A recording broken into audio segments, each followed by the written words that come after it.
Good morning, afternoon or good evening, and a warm welcome to all participants, especially colleagues joining from the Caribbean region. My name is Geere, and I'm the UK's Development Director for the Caribbean. As part of my role, I represent the UK at the board of the Caribbean Development Bank. I'd like to thank the CDB for hosting this third annual 3Cs conference and for inviting me to speak on the theme of corruption and climate finance. The fact that this conference is an annual event suggests that we know there is a problem with corruption in the region. The 2021 Corruption Perceptions Index noted that with an average score of 43 out of 100 for the third consecutive year, the countries of the Americas have ground to a halt in the fight against corruption. The most recent Global Corruption Barometer noted that more than half of all citizens think that corruption increased in the previous 12 months, and only 16% think it declined. Governments are not doing enough to combat corruption. So why are we looking at corruption in relation to climate finance? I would highlight three important factors. Firstly, the context of weak state capacity and public financial management systems. A lot of work has been done in the region to address these challenges, but we would all agree that there is still some way to go towards pressure-proofing public financial management systems. Secondly, the volume of money available, and much of it outside the traditional systems, with the risk that it escapes the established rigor and creates a web of complexity in flows of funds, monitoring and reporting, and so on. Thirdly, political patronage plays a role in resource allocation and distribution, as well as appointments to key positions. This combination of factors is clearly a recipe for things to go wrong. The major funders of climate action have tried to establish very robust systems to safeguard climate finance, which has unfortunately contributed to the problem of accessing the funds, which we're now trying to fix, alongside a myriad of parallel processes. We know there are risks. We've seen them materialize. I'll cite some examples from outside the region, such as allegations of kickbacks in Kenya on a $19.5 million geothermal project. The case is probably still ongoing, but meanwhile, the emissions reductions projected under this project are not happening, and energy-poor Kenyans are still without clean sources of energy. This is not just happening in the developing world. There's a similar story in Italy involving the mafia. In Indonesia, projects that were meant to conserve forests are reported to have paid bribes to cover illegal and harmful activities such as illegal logging, mining, and palm oil planting. The size of the area involved is that of a small country, which reduced the projected carbon capture by 15%. Again, corruption has impacted the climate action value of this project. Again, in Jakarta, a company building a dike paid bribes to bypass planning regulations, which then compromised the project, leaving millions without adequate protection from floods. An embankment reconstruction process in Bangladesh also created risks for those who were meant to benefit. All of these cases are in the public domain, so I imagine there are a lot more that are in the shadows or currently sub judice. The bottom line is that corruption has the ability to undermine the effective and quality implementation of climate change projects. A lot of what needs to happen in climate action involves major infrastructural investments, which we all know to be ripe for corruption. From procurement to kickbacks to promotion of political thugs, some of which ends in violence. However, climate action is both urgent and cross-cutting, so where does that leave us? We do not have the luxury of time to strengthen PFM systems to the point where all development partners are sufficiently assured. The irony is that the countries most in need of financing are by and large the same ones struggling with state capacity and even state capture. Perhaps we can learn from our approach to humanitarian responses where we have to move quickly in order to save lives. What are the principles which guide decision-making in those critical moments? Could they be applied to climate finance? Is it enough of an emergency? How much more due diligence and safeguards do we need when indeed lives are at stake? Anti-corruption practitioners may not agree with me, but we have to decide on our balance of risks. We may never be able to protect every penny of climate finance, but can we direct enough of it to address the urgent issues? Rather than blocking the flow altogether and doing next to nothing, what is our fiduciary risk appetite? given that the purest approach has left the emergency to worsen. I would contend that instead of not turning on the tap until we're totally happy with the integrity of the plumbing, we adopt an approach that uses transparency and accountability locally to spot and address leakages as they occur. This is, of course, not perfect, but if the measure of success is tackling the climate emergency, it will score a lot higher than if we only let a trickle of water get through. So, what would this mean in practice? One of the UK commitments at COP26 was a new Small Island Developing States Capacity and Resilience Programme, CEDAR. And part of what we're trying to do with that programme is strike a balance between the urgency of financing required and the requisite transparency, accountability, and effectiveness. We would encourage regional governments and development partners to think themselves about this shift in approach, because we need to do it collectively. When looking from a distance, it may appear that all small island developing states, and indeed all Caribbean islands, appear more or less the same. Palm trees, beaches, nice resorts, some volcanoes. However, the reality is, of course, very different. While some of the problems are similar, each jurisdiction has its own cocktail of issues. Some struggle more with planning, some with procurement, some with data, and so on. A one-size-fits-all approach won't work. We have to help each jurisdiction work through its own particular set of access to finance issues. We've been working with the Caribbean Community Climate Change Centre, the 5 Cs, to examine how we can support jurisdictions in a more tailored way. SIDS have quite rightly focused on the difficulty of accessing financing flows, and I have noted the challenges on fiduciary risk. But governments in the region have sovereign responsibilities in areas such as planning and decision-making that are equally critical to getting funding flowing in a transparent and accountable way. Let's look at these in more detail. We've been talking to the Organization of Eastern Caribbean States, the OECS, about supporting government to improve their development planning processes. And within that, how they develop project options to respond to a particular area of need. There are three key elements to this. Robust, transparent planning frameworks, prepared through participatory processes, with results agreed across political divides. These are the key tool in ensuring that scarce resources respond to national priorities and that funds are not diverted to private projects. Then let's turn to project design. Looking at several options removes the possibility of a pre-planned and agreed project that lines the pockets of a particular politician or contractor. Having a public debate on those options provides additional safeguards to ensure funds are properly used. Let's look now at project implementation. Publishing contracts and timetables and setting up citizen monitoring groups are both useful anti-corruption tools, as well as very simply being good governance. Citizens will hold implementers accountable as they understand the benefits of these projects to their livelihoods, properties, and families. So we recognize that there are concerns, real ones, but we have to find a way through the bureaucracy and the risks. The region is well aware of the dangers it faces, so if there is a sweet spot between the two ends of the spectrum, we need to find that, and quickly. Thank you.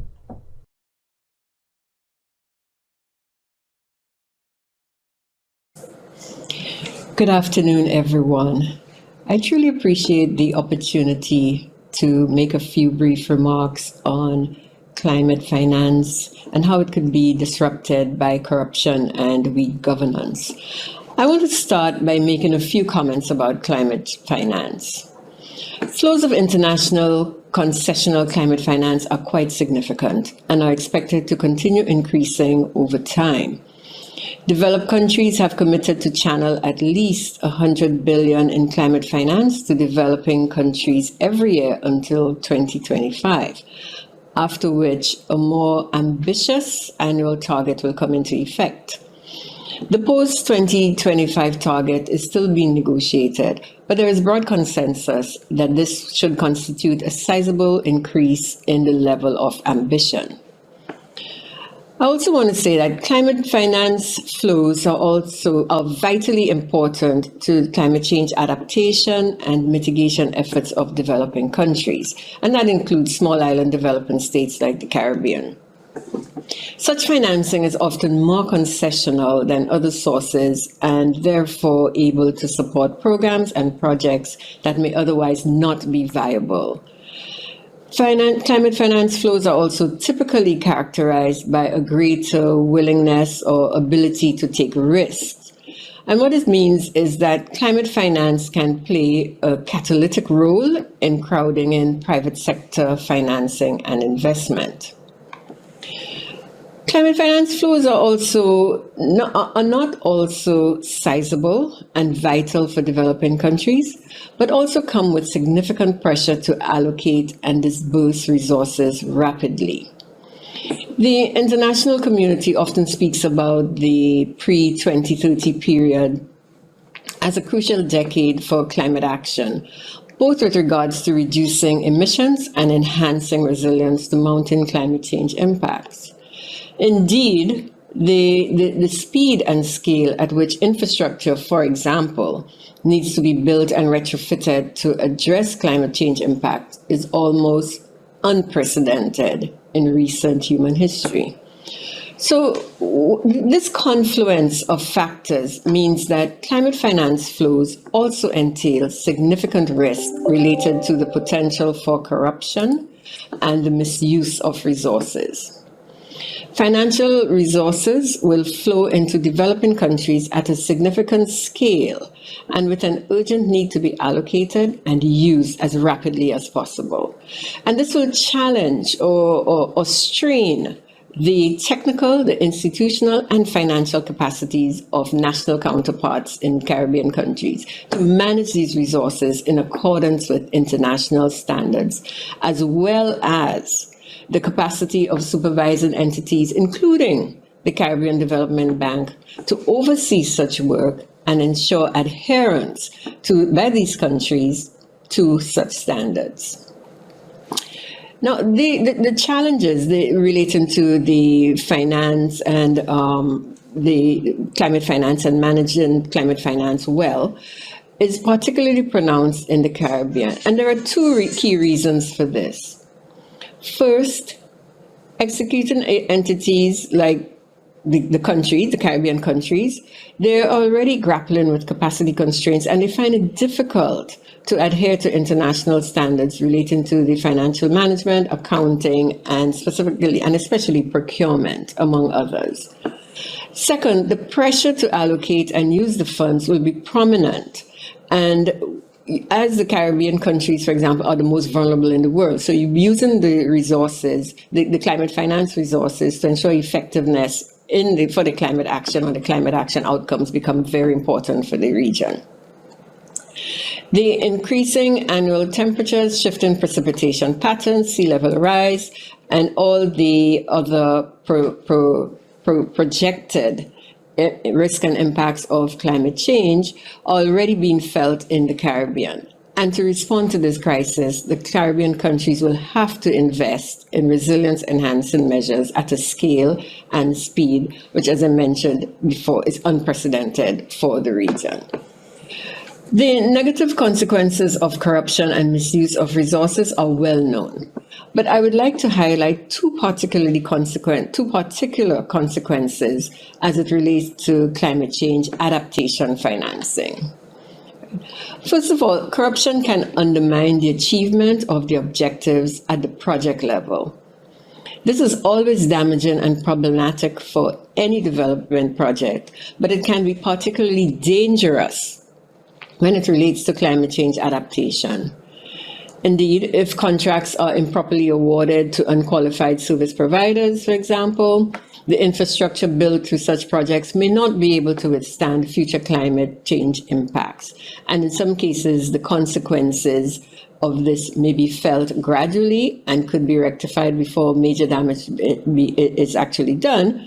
But in other instances, it may only be noticed when a major storm hits an island, and the infrastructure on which households and communities thought they could depend fails when this is needed most.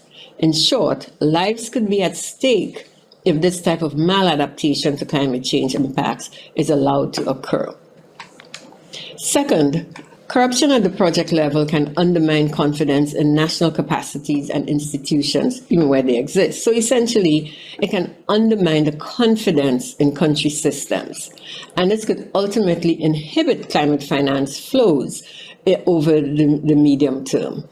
So despite the large volumes of climate finance that are already flowing, the demand for concessional climate finance far exceeds the supply and that is currently available. So, and although providers of climate finance often aim to allocate as equitably and transparently as possible, they are not obliged to do so. Countries or regions that misuse such resources in the short run may find that donors are more eager to allocate a larger share of their scarce concessional resources elsewhere over the medium and long term. Caribbean governments and development partners must therefore be mindful of that fact by establishing a strong track record of prudent financial management, efficiency, and success at the project level. And they can lay a foundation, and that could lay efficiency and success at project level can lay a foundation for increasing flows of climate finance to the region over the years to come. Now, given the needs and challenges, it is imperative that we collectively invest in our capacity to manage projects and administer climate finance in accordance with international procurement standards. This is true of public and private sector entities in the Caribbean that aim to or expect to take on an executing entity role on such donor finance projects. But it is equally true of entities, including CDB, that are tasked with assisting national partners to adhere to the standards and supervising them to ensure compliance. We all know, I think, that stronger public procurement systems and capacity provide a platform for countries to use scarce public funds more efficiently and transparently, which is particularly important at a time when countries have significant fiscal challenges and need to access climate finance to increase climate resilience. It is also important that bilateral donors, multilateral funds, and other providers of climate finance similarly support this work. Sometimes there is a reluctance to do so because it is viewed as general support for public administration and management and not being directly related to or warranted because of climate change. So we suggest a different perspective, that a different perspective is needed. Indeed, irrespective of the causes of the technical, institutional, or financial capacity constraints, the short-term success of climate finance projects and the medium long-term transformation processes that we aim to catalyze for climate action, including climate change adaptation, are both contingent on addressing and overcoming these public finance constraints. Finally, I just want to mention here that CDB, in partnerships with other MDBs, have taken this quite seriously because we understand the risk, the long-term risk that this could pose for the Caribbean countries. So the bank, we continue to support public financial management in general, and specifically public procurement reform and capacity building, because this will really help achieve and sustain the benefits of climate finance for adaptation that our region so urgently requires. Thank you.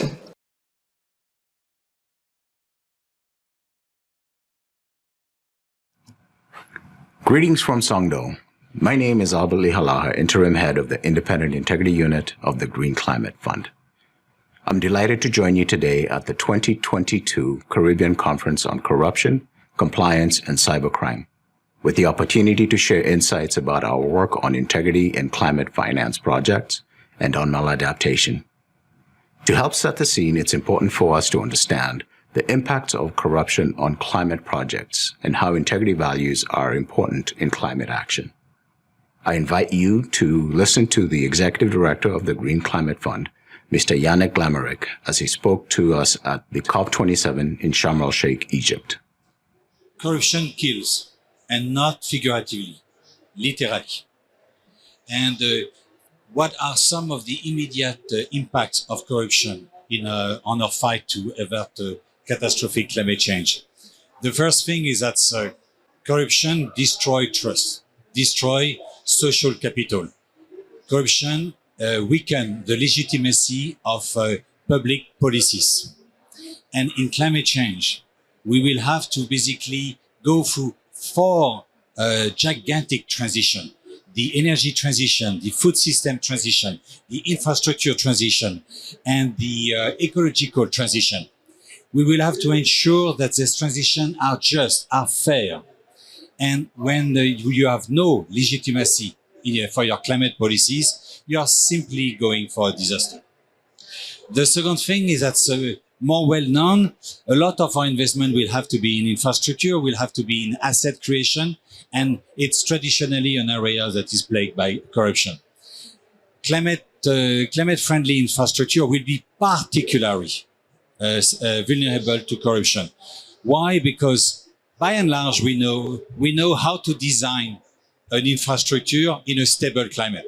You have basically 300 years of established track record, and you can simply have a look at the cost and say, that doesn't seem right. Or you can have a look at the proposed infrastructural design and say, no, that doesn't seem right. Because you have a huge built-in knowledge that enable a competent engineer immediately to say, there's something there. It's not the case when we speak about climate resilient infrastructure. We are basically speaking about new climate solution. And we simply do not know how to optimize the design of infrastructure in times of climate crisis. We will have to take risk. We will have to try new design. And if already it's very difficult, it will be extremely difficult for the asset managers, for the engineers, for the financiers to get it right without corruption.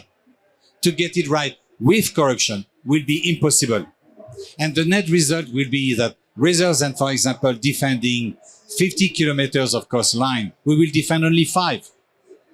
And we will expose all the population for the remaining 45 kilometers to extreme weather events. Another reason why corruption can basically ruin our effort to avert catastrophic climate change is basically in terms of transaction cost. When you don't have trust, you will not decentralize decision making. And why we know that it's extremely important to decentralize decision making, to decentralize finance. In the absence of trust, in the absence of system, there will be a tendency for almost every single government, every single financier to say, okay, I want to control everything because I'm not so sure about what will happen. And last but not least, there is a huge climate finance gap. And we have to address this climate finance gap. Only one of the barriers to this, bridging this finance gap is basically the risk of the perception of corruption risk. Every time there is a perception of corruption, basically the price of money increases. So rather than having access to capital at, let's say, 8%, for 10 years, suddenly it will be 12, 14% for 5 years. And a project that was bankable at 8% for 10 years is no more bankable at 12% for 5 years. And therefore, we are not even speaking about 5 kilometers versus 50 kilometers. We're speaking about 0 kilometers at all.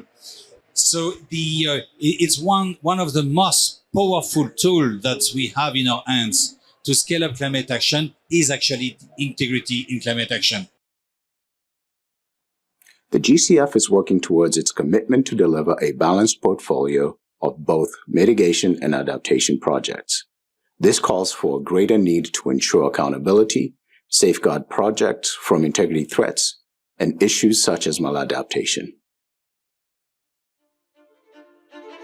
The world is in the grip of the climate crisis. Both predictable and unpredictable impacts are unfolding across continents. One way to mitigate the impact is through adaptation, projects that adjust the actual or expected effects of climate change. For small island developing states, African states, and least developed countries, adaptation is crucial. According to estimates, the cost is likely to range from 140 to 300 billion US annually by 2030. The Green Climate Fund has committed to delivering 50% of its financing to climate adaptation that prioritizes vulnerable countries. The significant amount of investment raises the risk for corruption, mismanagement, and integrity failures. In turn, it may result in maladaptation. Maladaptation aggravates existing climate risks or creates new unintended risks for the communities in the area. Take this example. A government agency financed an adaptation project to relocate nomad communities from areas vulnerable to floods and droughts. But the program ended up disrupting their lives, alienating them from their traditional lands and water resources. Vested interests of decision-makers, coupled with corrupt behavior of high-level public officials, resulted in widespread discrimination against minorities, causing conflict, violence, and human rights violations. Although a mix of factors result in maladaptation, we also see integrity failure, a cross-cutting issue, as a significant cause. We need to ensure that integrity and anti-corruption measures are embedded in the projects from beginning to end. Corrupt decision-making in adaptation projects and programs may be driven by opportunities to make money, short-term political agendas, the capture of resources and power, or opaque decision-making that excludes vulnerable groups, minorities, women, and youth. Powerful lobbies from dominant sectors like mining, agriculture, or the water sector can assert their influence in the process. Some adaptation projects can only be sham adaptation, designed to benefit only a few. As climate action and integrity champions, what can we do? First, we advocate for further research across key adaptation sectors to understand the consequences of corruption. Second, we identify best practices and share lessons learned in reducing corruption. Third, we encourage collective action at the global, national, and local levels to reduce corruption risks. Fourth, we develop tools and undertake integrity risk assessments to mitigate integrity failures. Fifth, we ensure greater transparency in project monitoring and inclusive participation in the decision-making and accountability process. And finally, we promote zero tolerance for corruption by imposing consequences and corrective measures. We also champion whistleblower protection and encourage people to report prohibited practices. The need for adaptation is urgent. We must act together to safeguard these projects for our planet.